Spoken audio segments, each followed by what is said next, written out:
Alors, monsieur Darmanin a raison de toute façon de se préoccuper d'éventuels attentats. En dehors même de l'affaire du Crocus City Hall, l'hypothèque pesait et pesait lourdement.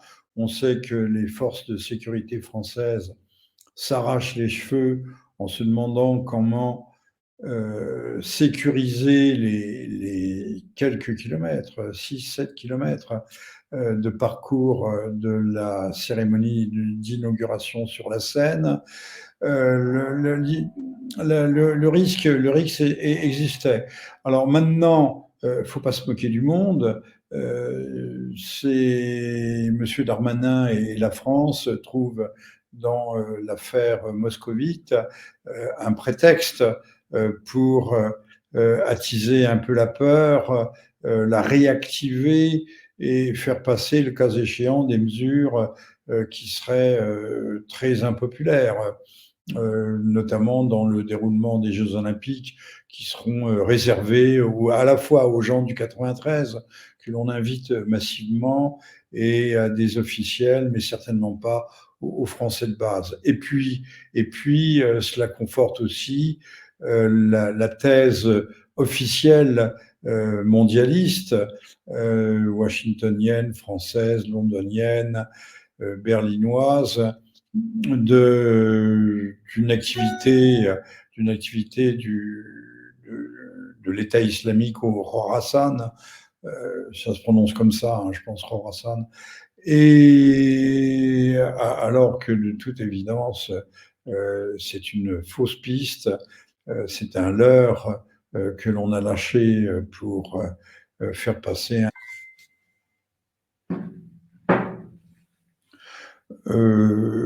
Oui, je ne dirais pas que c'est du pain béni, puisque l'un des moyens politiques actuels, surtout dans la perspective des élections européennes, c'est la peur.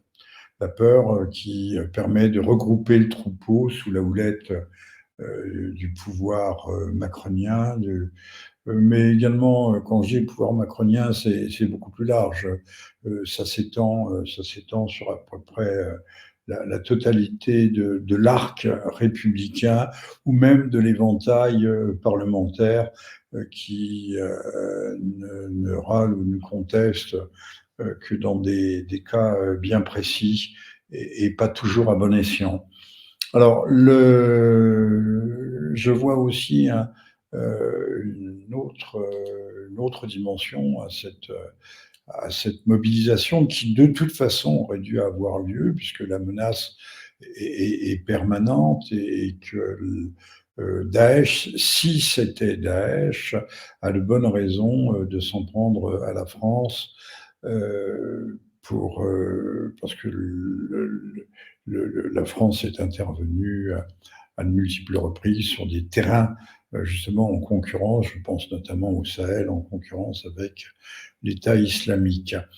Ceci étant dit, la France, en se mobilisant, en se surmobilisant, abonde dans le sens de la thèse, abonde dans le sens de la thèse de l'attentat terroriste islamiste, ce qui permet d'escamoter les autres possibilités, à savoir l'origine ukrainienne, mais au-delà de l'ukrainienne, sans doute du Royaume-Uni ou même des États-Unis dans cet attentat, puisque l'on a basculé d'une guerre qui marque le pas sur le terrain, d'une guerre qui est au bord de se révéler comme un échec cuisant. On passe dans le contexte d'une guerre asymétrique, d'une guerre non conventionnelle, ultra non conventionnelle. On est passé à la guerre terroriste. Il y avait eu déjà des répétitions, comme l'assassinat d'Aria Dugina ou d'un blogueur que l'on a fait sauter lors d'une soirée, amicale dans un café. Mais là, on passe à une autre dimension. Il faut atteindre la Russie dans son cœur et dans son âme, et porter la guerre sur le territoire russe, sans aller trop loin toutefois, puisque des missiles ukrainiens ont frappé, enfin d'origine ukrainienne, ont frappé une raffinerie de pétrole à 800 kilomètres de la frontière, ce qui n'est pas bien et ce qui a fâché aussi les Américains, puisqu'il y a quand même des enjeux énergétiques, des enjeux des échanges qui pour l'instant doivent être maintenus, doivent perdurer. Je pense notamment que la Russie, par exemple, est l'un des fournisseurs d'uranium, aussi bien de la France que des États-Unis.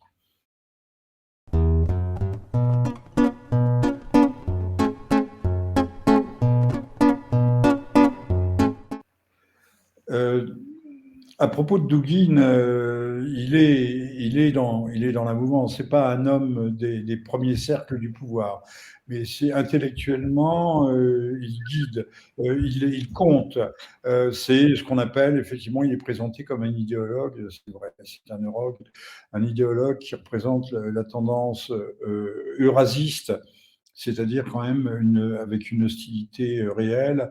Ce sont des camps traditionnels, hein, occidentalistes, eurasistes, tournés vers le grand large de l'Orient profond, et donc vers la Sibérie et la profondeur de champ stratégique de la Russie. J'ai croisé Douguin il y a quelques jours à Moscou, avant les élections, hein, je tiens à le préciser.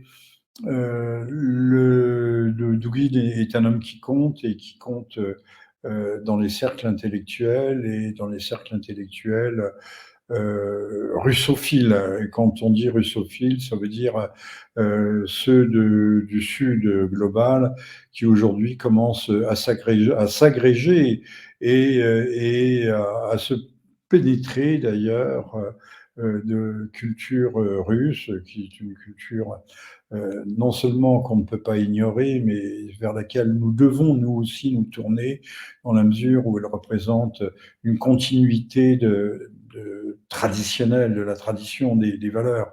Aujourd'hui, l'Occident, on nous dit les valeurs de l'Occident, mais les valeurs quoi, sont les LGBTQ++, c'est aux antipodes de ce qui ont été, de ce qui ont formé les arcanes, les bases même fondamentales de la civilisation. Voilà, je n'en dirai pas plus.